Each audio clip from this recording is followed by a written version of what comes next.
کہتے ہیں کہ سید اور نان سید کا نکاح نہیں ہو سکتا، آپ اس پہ روشنی ڈالیں۔ قرآن مجید میں جو حرام رشتے ہیں ان کی تفصیل موجود ہے۔ قرآن و سنت میں ایسا کوئی واضح حکم نہیں ہے کہ جس میں سیدہ کا نکاح غیر سید کے ساتھ ممنوع ہو، ناجائز ہو، حرام ہو، جبکہ سیدہ خود چاہتی ہو کہ میرا فلاں شخص سے نکاح ہو جائے، اور وہ اگر خود راضی ہے، اس کے اولیاء بھی راضی ہیں، اور اگر اولیاء نہیں بھی راضی اور خود وہ راضی ہے تو وہ حرہ مکلفہ جو ہے وہ اپنے نکاح کا خود حق رکھتی ہے، وہ کر سکتی ہے، شرعاً یہ کوئی ممنوع نہیں ہے۔ لیکن بہتر ہے سادات کے لیے کہ وہ اپنے خاندانوں میں ہی رشتہ کریں، اور بہتر ہے کہ اپنے خاندان سے باہر نہ کریں، اور اگر کوئی مجبوری ہے تو اس کے لیے جو لوگ کہتے ہیں کہ یہ شرعاً رشتہ حرام ہے، ناجائز ہے، یہ سب فراڈ ہے۔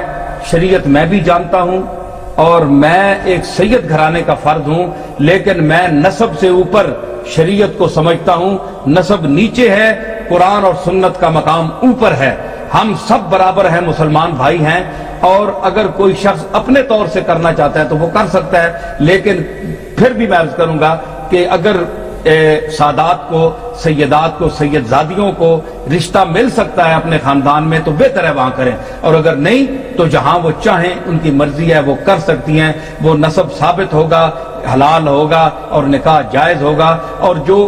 پھر یہ گزارش بھی ہے کہ جو حضرات سادات اس وجہ سے اپنے رشتے جوان بٹھائے رکھتے ہیں، اپنی بیٹیاں بٹھائے رکھتے ہیں کہ جناب ہمیں رشتہ کوئی نہیں مل رہا، ہم کیا کریں، ہم سید گھرانہ کوئی ہے نہیں، باہر ناجائز ہے، ان کا نکاح ہو نہیں سکتا، تو یہ غلط بات ہے۔ شریعت میں نکاح جائز ہے، نکاح ہو سکتا ہے۔ ہاں، یہ غلط فہمی کہ حضرت پیر میر علی شاہ صاحب رحمۃ اللہ علیہ کا نام لیا جائے کہ انہوں نے اس نکاح کو حرام لکھا ہے، کوئی حرام نہیں لکھا۔ میں نے اس پر پوری کتاب لکھی ہے، نام و نسب میں میری کتاب کا نام ہے، اس میں پوری بحث کی ہے، اور میں نے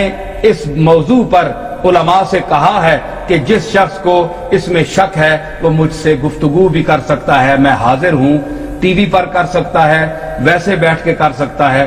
جس کو اختلاف ہے وہ کر سکتا ہے، اور اپنی جگہ بیٹھ کر اعتراض کرنے کا اور پھونک اور غصہ چڑھانے کا فائدہ کوئی نہیں ہے۔ تو پیر میر علی شاہ صاحب نے جو فتویٰ دیا تھا وہ اغوا کا کیس تھا۔ مغویہ جو ہے وہ تو کسی وجہ سے نہیں ہو سکتا کہ کسی کی لڑکی کو آپ گھسیٹ کے لے جائیں، تو یہ تو توہین ہے ان کی۔ تو پیر صاحب کا جو فتویٰ ہے وہ ایک مخصوص استفتاء کی صورت میں ہے، وہ مطلق حکم نہیں ہے کہ شریعت کا کہ جناب ان کے رشتے ہی ناجائز ہے، باہر دے نہیں سکتا۔